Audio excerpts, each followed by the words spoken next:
Okay, in today's interview, we're just off another very green double-digit day in a lot of uranium stocks. And so today we have Amir Adnani. He is the CEO of Uranium Energy Corp. He's also the founder of Uranium Royalty Corp, which is applying similar business model to what we have, of course, as many of us know in the precious metals industry, with the likes of Franco-Nevada and Wheaton that are applying the royalty and streaming model to precious metals. And he's out to create that with Uranium Royalty Corp. So today, without further ado, we're going to be discussing some insider looks right now at the uranium market, the prospects for it, and we're going to be talking with Amir. So please be sure that you hit the like button on the right side, the left side. Let's send this out to as many people as possible. Give us your uranium price predictions in the comments right there down below. You know I'm going to be asking you that in a moment here, Amir. So great to have you on. Hey, great to connect with you, Jake. Let's get into a uranium conversation. All this green on the screen, uranium stocks are green.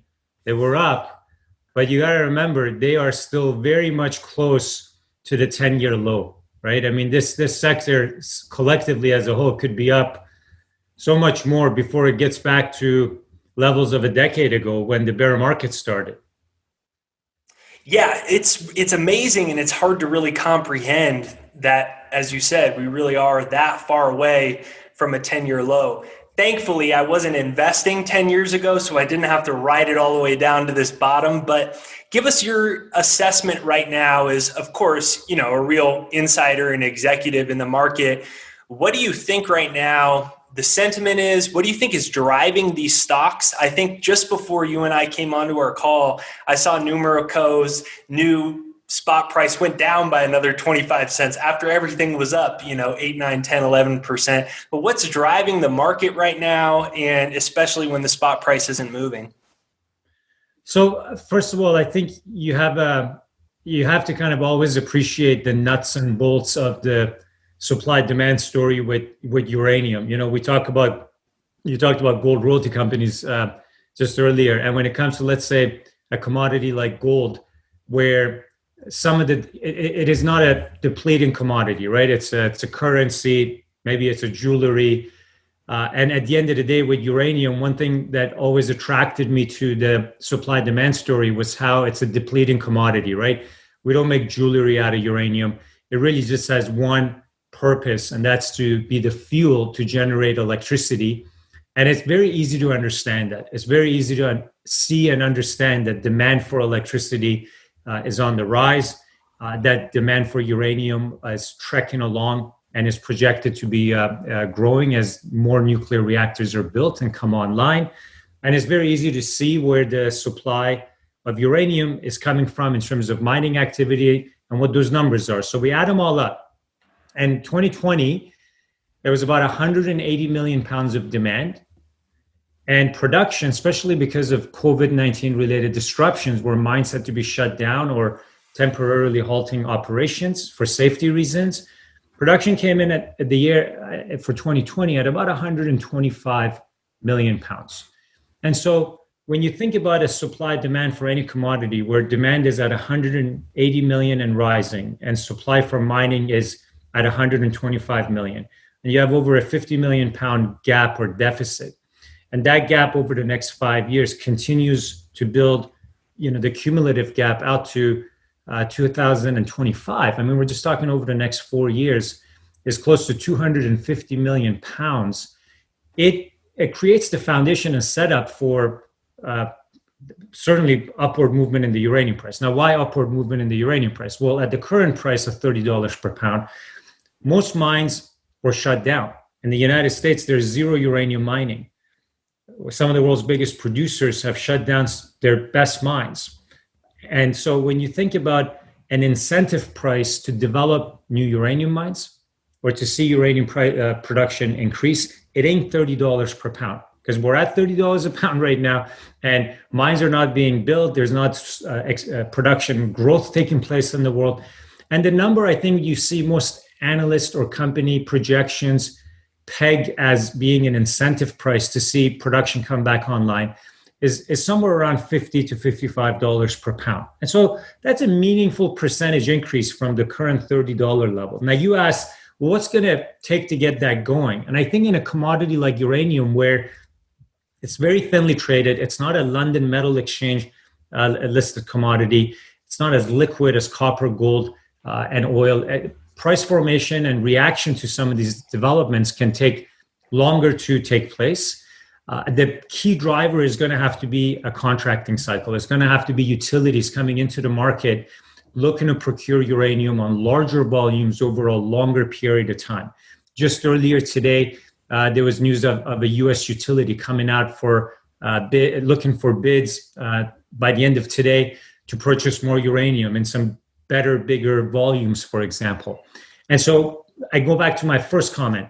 If it's a depleting commodity, and year in and year out, we need uranium. These reactors need uranium to keep running, to generate electricity. And the electricity is meaningful. It's in the sense that, for example, just in the US, over 50% of carbon-free emission electricity is coming from nuclear power. And that's why it fits so well with the Biden administration's climate considerations and climate policies. It fits so well with the e-mobility movement. You think about all the electric vehicles we got to put on the road. You think about comments that Elon Musk made about the fact that demand for electricity just to meet the needs of all the electric vehicles being met is on the rise.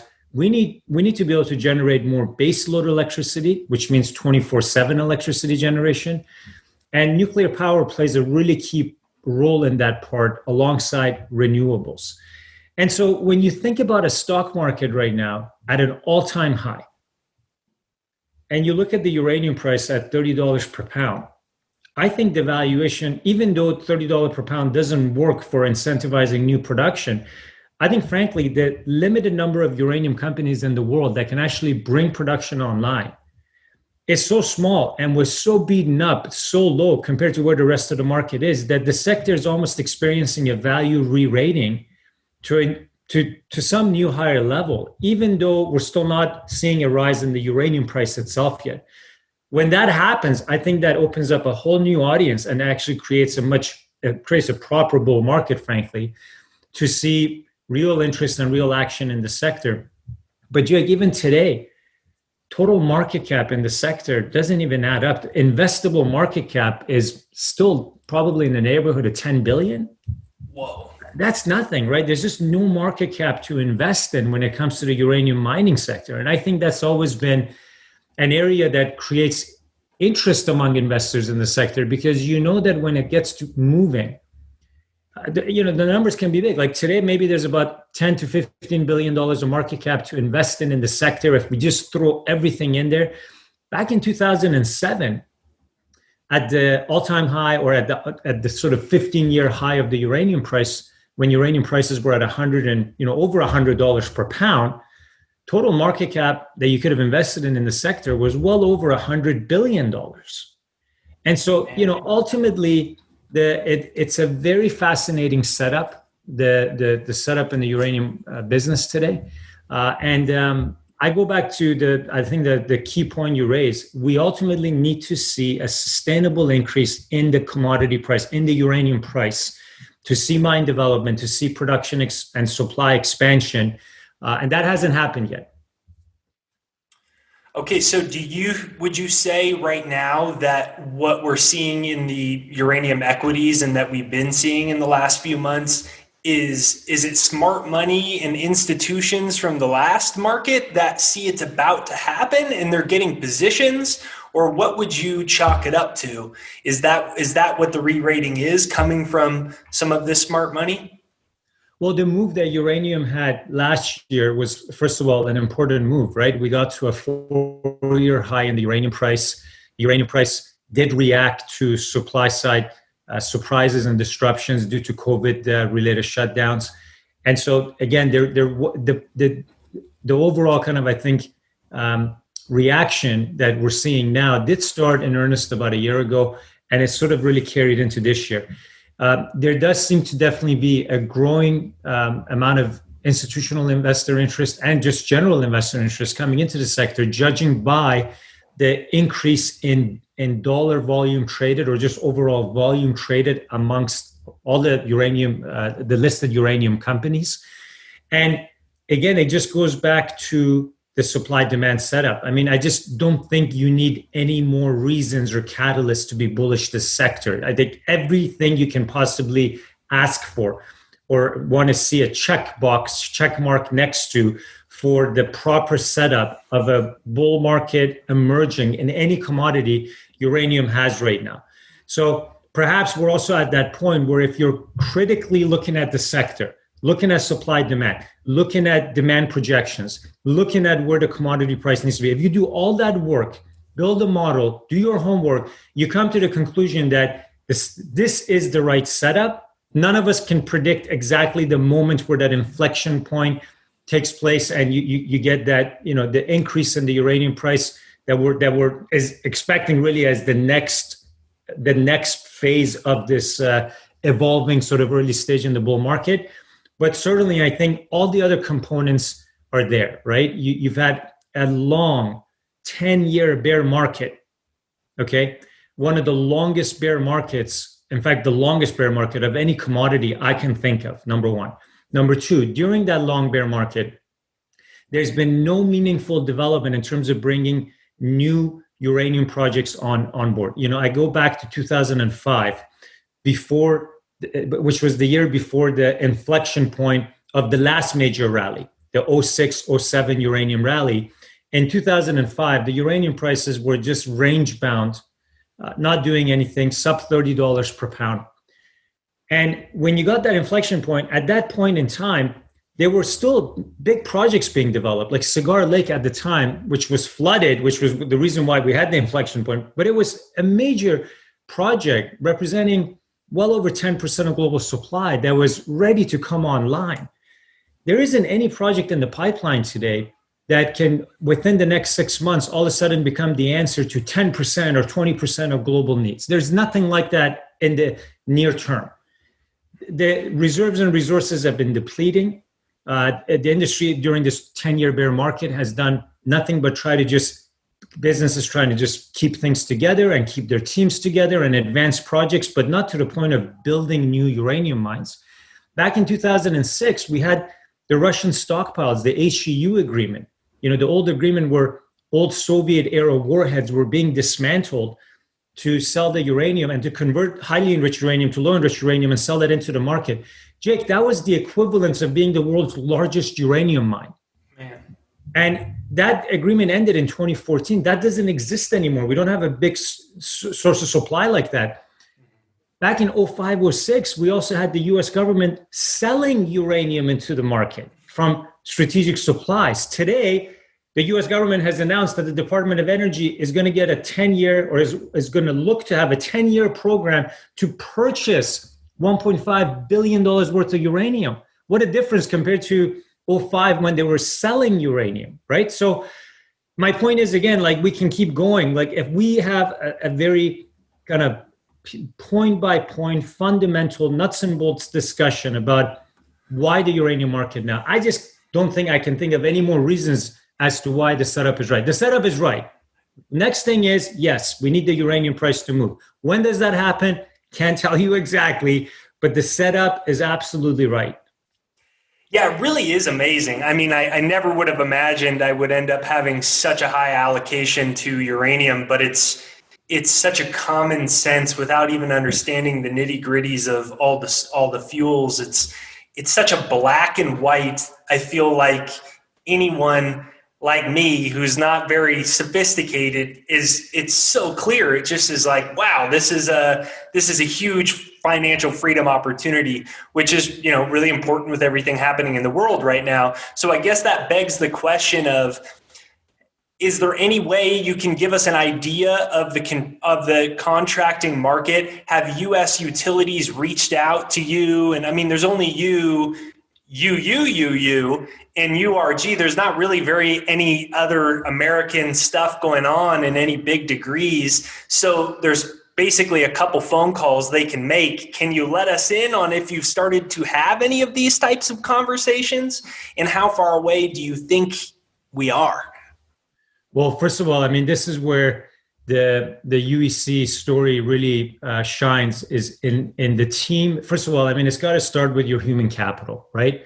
And when you look at the team that we have, Jake, at Uranium Energy, you look at the executive VP of Uranium Energy, Scott Melby.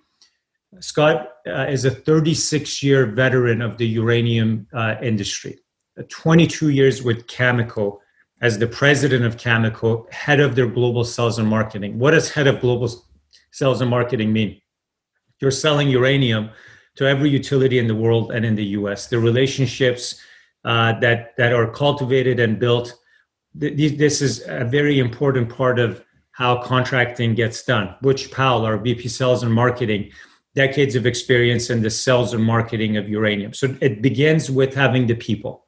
And then those people having the track record and the relationships with the utilities.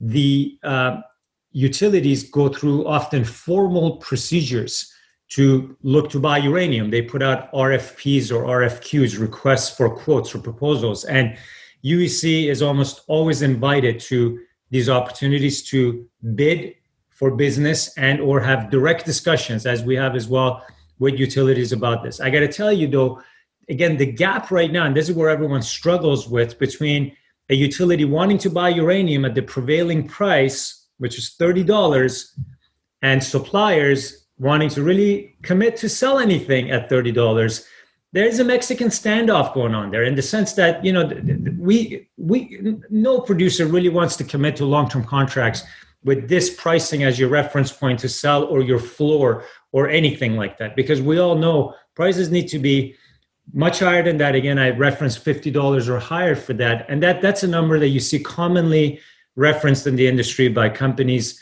by Cameco, Kazatomprom, et cetera. So it's not, so to begin with, it is important to have the people with the relationships.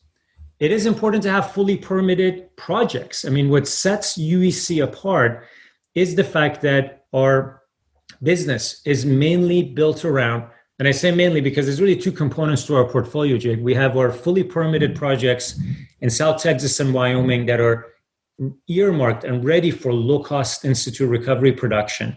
Then we have a pipeline of projects for optionality and greater value to a rising uranium price in Arizona, in Colorado, in Canada, in South America, and Paraguay. And the bottom line is that what allows UEC to be in a position to speak with the utility is the fact that we're fully permitted. If you come to me, you're the utility, and you say, look, I want to know with certainty that at $50 uranium, you, sir, can deliver uranium to me in 2 years. How could I agree to that or confirm that if I don't have permits? In a world and an environment where with delays around COVID and everything else, permitting is the most time-consuming part of the business.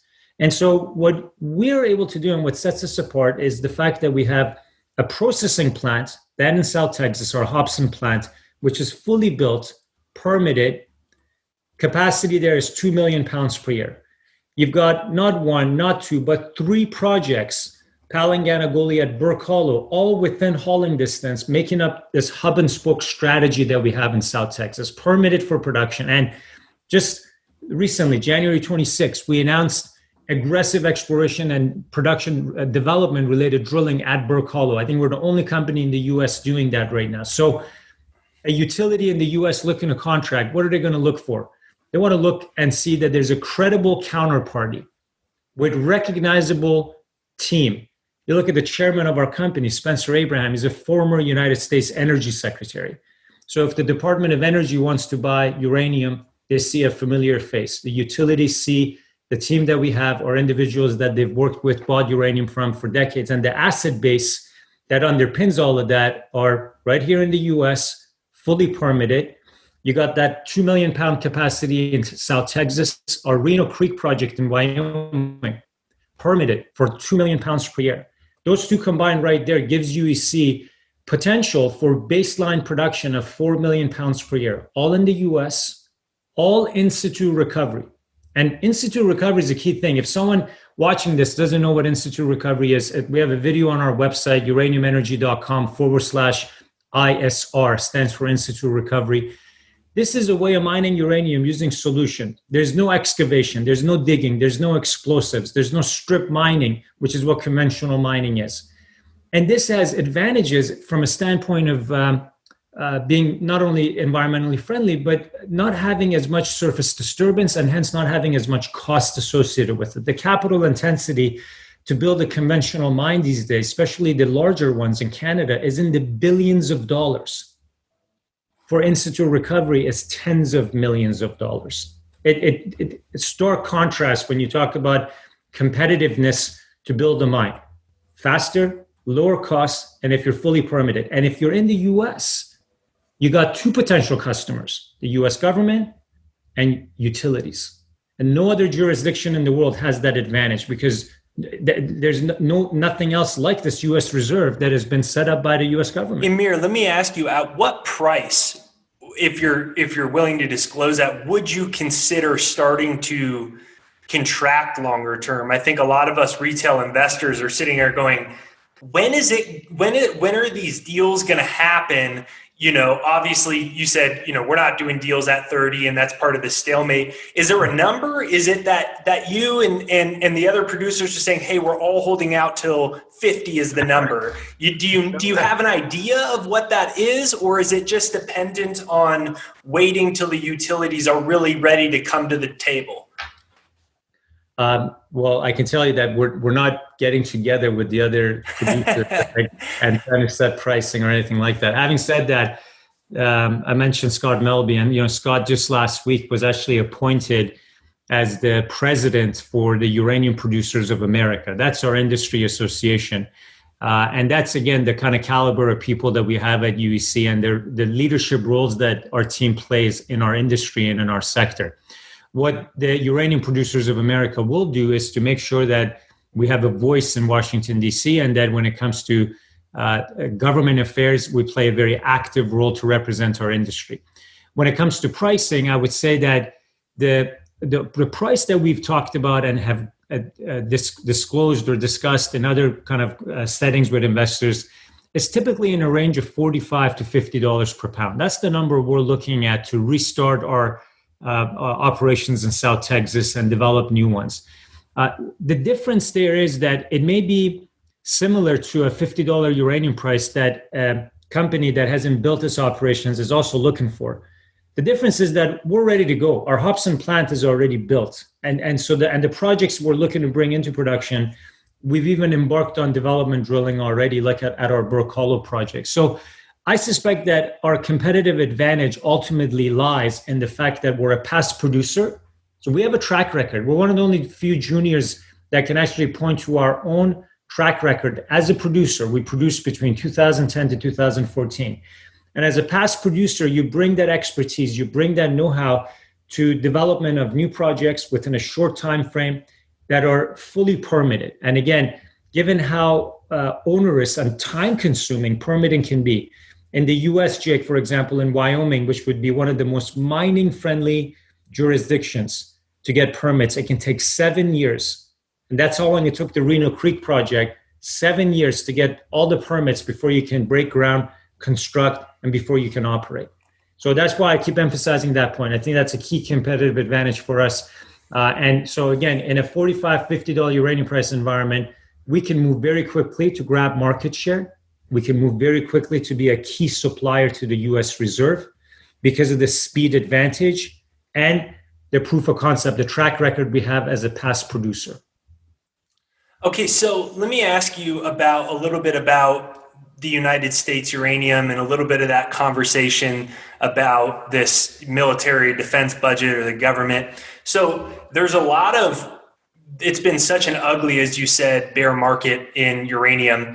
And especially the United States producers, a lot of them have, they've all come offline. And so during this process, it's made many people weary of investing in United States companies. And, as a result of that, not being able to produce these types of things, there has been in uranium producers, there's been a lot slower progress. People not think that it's going to happen. and an extension of more shares, and companies saying, are we ever going to get the uranium market? Is it better to just go to Australia and Canada? So give us an update for someone that is disgruntled with investing in US and says, it's better to be in Australia, Canada. Give us an idea of what you see taking place as potentially being involved in the United States market, whether that's a government, the military, and as they've said, they want more uranium produced in the United States. And I guess it's the old slogan, make American uranium great again. So give us an idea of that. I might be not necessarily biased, but for background, I mean, from an entrepreneurial point of view, I felt 15 years ago when there was a uranium bear market then, and it looked like a great time to be in the uranium business, I felt then that the best opportunity was in US uranium to acquire and develop US-based projects. And I've stuck to that strategy with my team and our company at UEC ever since. We haven't deviated from that. And that's been our core focus for 15 years. Now, so you could say, okay, well, maybe I'm biased, but so we really believe in that. Now, why do we believe in that? And that we believe in that without really putting down the other jurisdictions, in the sense that demand for uranium is going to be and is truly global. There are nuclear reactors operating around the world. And really is being embraced globally, and the number of reactors being built in emerging economies in China and India, South Korea, Russia, it is like no other time in the history of nuclear power. And so with that also means development and production of uranium itself will have to be and will be ultimately a global business. And mines in every jurisdiction will have their own advantages and disadvantages. But the one thing that always amazed me about the US opportunity is the fact that today, with over 400 reactors operating in the world, Jake, a quarter of them are in the US. That makes the US by far the largest consumer of uranium. So the first and foremost, my feeling is that you got to say the biggest market's right here in your own backyard. I mean, we could sell all the uranium that we mine in South Texas in the state of Texas with the reactors that are there along the coast. That to me was always a powerful concept. And the second part of that narrative is the fact that when you go back in history, the US uranium mining industry in the 70s and 80s was leading the world when it comes to production output.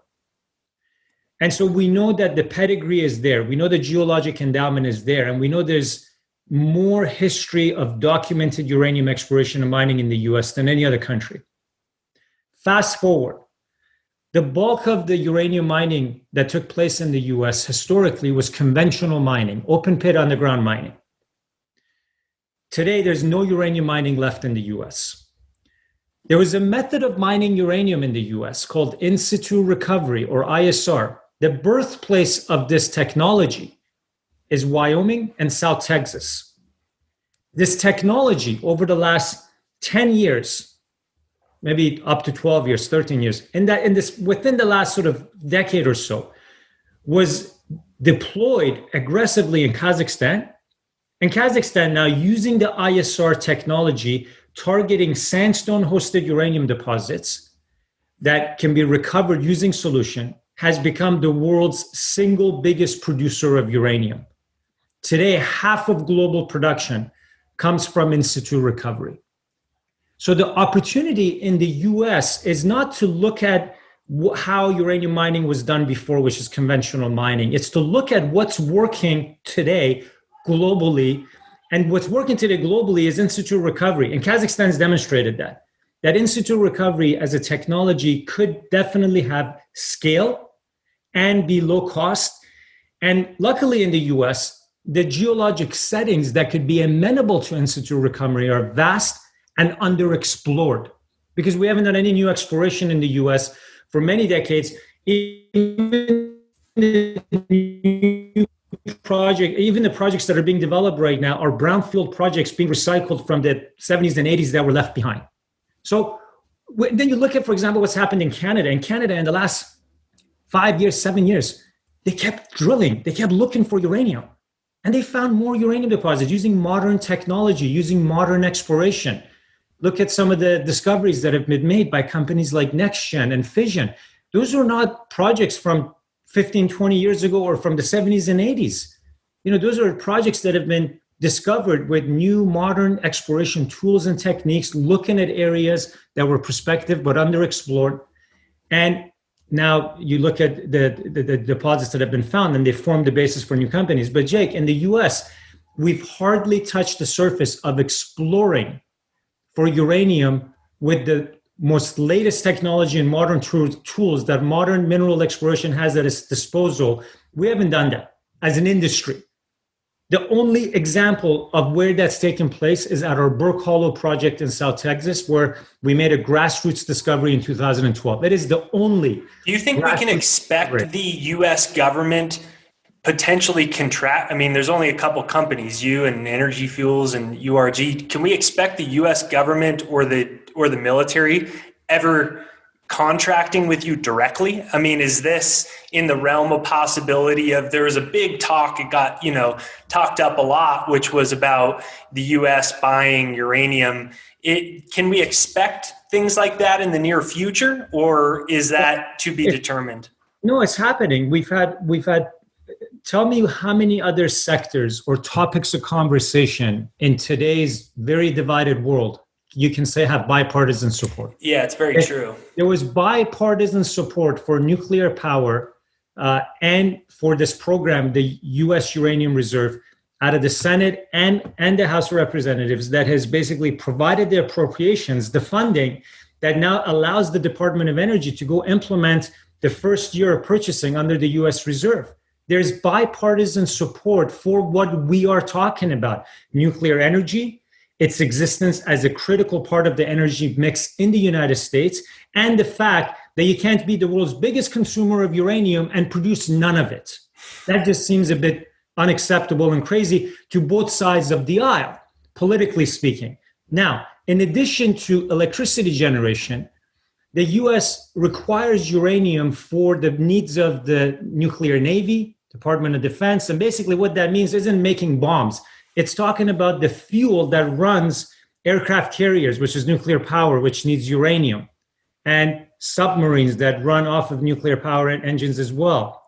And by law, the uranium that is used as fuel in the nuclear Navy must be US origin, must be US mined uranium. Canadian mined uranium cannot meet the needs of Department of Defense as a fuel to run the Navy, to run the aircraft carriers, roaming the waters and submarines, et cetera. So this is and we're not just, anyone interested in this, let's just type in the Department of Energy's Nuclear Fuel Working Group report that came out last year that spells all this out, that explains, after a couple of years of studying this issue, why this is a national security concern. Listen to interviews on our website that Spencer Abraham, former U.S. Energy Secretary, who's the chairman of our company, talking about this issue, that this is a matter of national and energy security. Yes, as an investor, you might be interested in the business case. And you said something, I want to go back to, and you said, well, look, as an investor, maybe people are tired of these U.S. companies not making money and, maybe issuing shares to keep going, et cetera. But Jake, that's been the case for every uranium company anywhere in the world, from Africa to Australia to Canada. At $30 uranium, $20 uranium, $17 uranium, which was a 2016 low, no one's making money. That's why it's been a hard, long, drawn-out, depressed bear market. But if we're thinking about picking winners, picking winning themes, thinking about what happens in a $40, $50 uranium price environment, which projects and companies go, which jurisdictions have strategic importance. In that context, my argument is that the US is the world's largest market for uranium demand, the least explored for uranium in the last 10, 15 years with modern exploration tools and techniques, and in fact, a birthplace for the in-situ recovery method, which is the lowest cost and proven to be the most scalable, low-cost way of mining uranium, as demonstrated by the Kazakhs. So if we anticipate where the sector is going, in that context, which type of companies, which styles of deposits, which styles of mining uranium can be competitive, that's the argument I would put forward. So one of the things that attracted me to, and I understand the argument that people will make about not investing in United States, one of the only few couple companies, but as an American, what attracted me to it is because it does scare me as a national security component when you really get into it and you see that China and Russia are so heavily involved in that, and China's also strategically cornering a lot of commodities. What got me into it is because of that component. So as an American citizen, I have to say it is refreshing to see that there isn't one side of the political spectrum that's shying away of it because of any political motives. And so that's exciting to me. But let me ask you, as an investor, where do you see this market going? I know Kevin, who is an ex-executive at Sprott, he said he actually thinks it's going to be bigger than the last one. He thinks it's going to stabilize at over $100, whereas Rick doesn't seem to, having so much success, Rick Rule, in the last market, he's obviously is a little more tempered. And so where do you fall in this camp of your long-term expectations for the price of uranium? At the beginning, we asked everyone to, leave their price predictions. What do you see happening in this market? Is this another flash crash up to a price and back down to the floor again for 25 more years? Or how do you see this market kind of here in conclusion? And I know you got a lot going on, but just to paint this kind of macro picture of where you see as a uranium insider this can go. Well, I can tell you this. I can tell you in 2005, there was not a single market commentator, not a single analyst that called the uranium price going to $140 a pound by 2007. I can also tell you that in 2010, there wasn't a single analyst that predicted Fukushima happening in Japan, the nuclear accident there. And I can also tell you in 2010, before the run up to $70 per pound, there wasn't a single person calling for $70 uranium within 6 months. A thinly traded commodity like uranium can do that to you. Okay, where there isn't a real spot market to just go and buy what you need. When we talk about the market for uranium, 15% of what's bought and sold is in the so-called spot market, which is really trade by appointment. The balance is all under long-term contracts. So when you get a panic, when you get real demand coming into the market where everyone needs to buy, it can be a real shocker to what it does to price, and price appreciation can be somewhat perhaps unorderly and can move fast. Again, we've seen this in the last 15 years play out that way. You mentioned Rick Rule, and he's been a long-term backer of what I've been doing at Uranium Energy Corp and Uranium Royalty Corp, along with Sprott. Rick's been a mentor, someone that I've paid very close attention when he talks about how to make sense of some of this. And you may have heard him talk about this too, Jake, but he talks more about protecting your downside and let the upside take care of itself. And what I mean by that is positioning on the cost curve. When you have a $30 uranium price, where a $30 uranium price, hardly any uranium mine can make money and everyone's waiting for a higher price. The positioning is to be in first quartile cost projects. That's what I've always thought about, is protect the downside. Protecting the downside is to be involved with low-cost projects that require low capital intensity. When it starts to move, upside will take care of itself if you're the lowest cost producer, because you will then have the best margins and the first ability to get into market, grab market share, and sell uranium. What would be your 2021 uranium price prediction for us? You got to give us it, Amir. Gosh, it's you just want a prediction, don't you? What do you want it to be? I mean, I want you to tell me what you think in your head.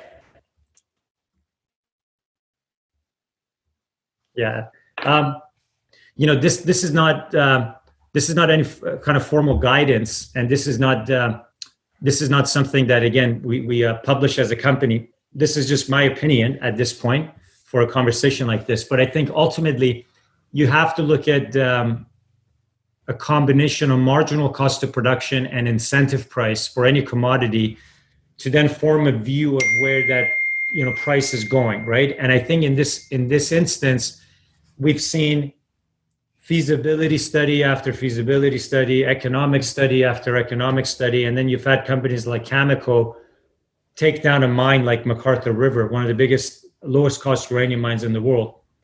And then when they talk about what is needed to bring these back on, you hear $50 uranium.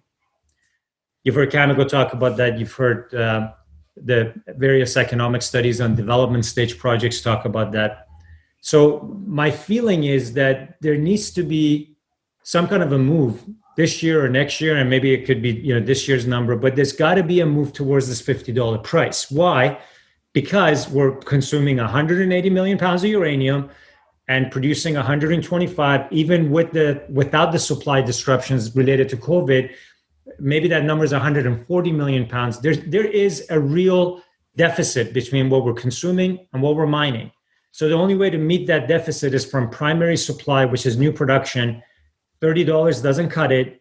And so if we're going to start to see a real move towards sort of meeting that gap, reducing that gap, we got to get closer to that incentive price. And that number, I believe, based on what we've seen in the industry, based on studies, based on other companies' comments and expectations, and that of our own, is somewhere in the neighborhood of $50. And maybe it can get there this year. I don't know, but I think that's the way I think about sort of the price formation. Absolutely. All right. So we got Amir on 50, hopefully this year, maybe next year. We'll see what happens. All right. So I know you got to get going. So give us real quick. You were talking about Uranium Royalty Corp. Give us an idea of your goals for that as we kind of wrap up here. Well, at UEC, we've been focused on business development ever since we shut our mines down due to the low uranium price environment. So we've done a number of things. We've aggressively acquired projects. We've tripled the size of our project and resource base. And then we looked for ways to monetize and crystallize value while we're waiting for the uranium price to go up. And so we basically created royalties on a number of the projects that we acquired during the bear market environment. And with that formed a company called Uranium Royalty Corp. We did that because we took notice of what was happening in the precious metals sector and the important role that royalty companies have played in mine development, helping finance mine development, but really providing a simplified way for investors to get exposure to a commodity. As a royalty company, you just have exposure to a percentage of future revenue or profit from any uranium or gold mine without taking on operating risk, without taking on, frankly, the burden of being there in the trenches, permitting, exploring, drilling, developing, building. And royalty companies have a low head count. You look at Wheaton Precious Metal, right?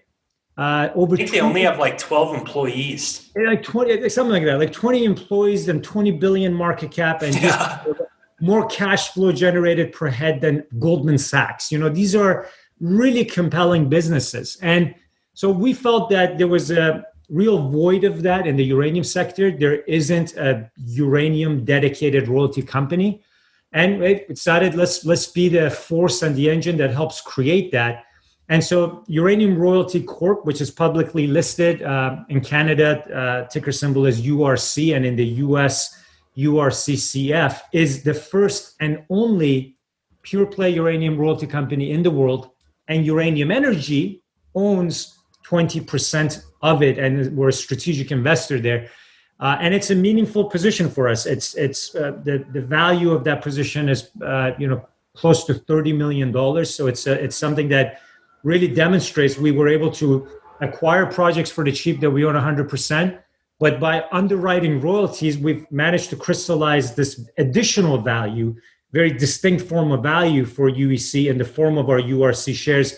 And we still own 100% of the assets that we created these new royalties on, which are the projects that we have in Arizona and Colorado. So Jake, long and short of it is the other kind of interesting component of the uranium royalty business model is our ownership of physical uranium. There's a company in London called Yellowcake, which basically buys and stores uranium. And we own just under 10% of that company in Uranium Royalty Corp. So we really give our investors exposure both to physical ownership of uranium and a portfolio of royalties, which I don't think we have time to get into. But if you visit uraniumroyalty.com, we have a lot of good information about the various royalties that we own from Canada, projects owned by major companies like Rio Tinto, where we own the royalty on the Rough Rider deposit, down to projects in the US, including a few of UEC's projects, Paladin's Langer Heinrich mine in Namibia. We have a royalty interest on that. It truly is a very distinct way of getting exposure to uranium. We have a small team, just like a royalty company should. A lot of exposure both to the physical and to a portfolio of royalty interests. And we're very keen to grow our business. Company's cashed up, no debt. We have close to $40 million of cash and listed securities. So it's a nice war chest for Uranium Royalty to get out there and do deals. And I think there's going to be an exciting opportunity there because of the sponsorship that UEC provides to Uranium Royalty. We're involved there as management. I'm the chairman of Uranium Royalty. And Scott Melby is the CEO of Uranium Royalty, also is the executive VP of UEC. But there's a separate board of directors, separate team additionally that supports that business. But clearly, it's a strategic interest for us. And I'm excited about both companies. Both Uranium Energy and Uranium Royalty have very distinct, very sort of important competitive advantages to take advantage of this resurgence in the uranium market. Okay, so here, last quick question. You could answer this in a yes or no. But first, let me tell you, when I look at this market, it's so black and white to me that if I was a multi-billionaire, I would go get all my friends and I would go clean that market out. And first, I would get a position in every equity I could, and I would go clean it out. And from everyone I've discussed, something similar did happen with hedge funds getting involved and kind of front running it last time. But from what I gathered and everyone I've discussed, the uranium market last time, there was a lot more, we weren't in a deficit like we are right now to the degree that we are. And so it seems, nonetheless, the black and white fundamentals of about 180 million demand, only 125 million produced. It seems so black and white for people with money to go front run this market. Do you think, yes or no, we could see fireworks like that again in this market to move the price? I know you want a yes or no, but I don't think I can comment on whether other people should be front running the market. No, I'm not asking if you should. I'm asking for your prediction if you think that it'll happen again.